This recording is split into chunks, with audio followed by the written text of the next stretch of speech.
কুমড়া গাছে কি করে হ্যান্ড পলিনেশন করতে হয় সেটাই আমি দেখাবো, বা পরাগন কি করে করতে হয় সেটাই আমি দেখাবো।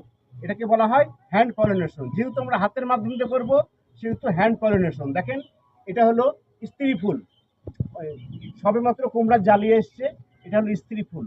আর স্ত্রী ফুলের পরেই এই যে ফুলটা এসছে এটাকে বলা হয় পুরুষ ফুল।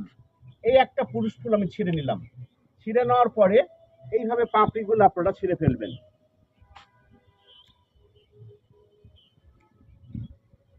পাপড়ি ছিঁড়ে নেওয়ার পরে মাঝখানে দেখেন আরেকটি ফুলের মতন হয়ে আছে।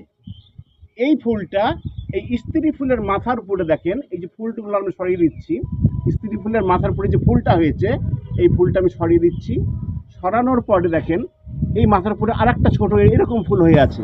এই ফুলের সঙ্গে আপনারা এটা ঠেকিয়ে দিবেন, বাস এইভাবে একটু ঘষে দিবেন বা ঠেকিয়ে দিবেন। আমার হ্যান্ড পলিনেশন হয়ে গেল। তাতে করে এই কুমড়োর জালিটা নিশ্চিত হবে। এইভাবে আপনারা একটা পুরুষ ফুল দিয়ে 4টে হ্যান্ড পলিনেশন করতে পারবেন।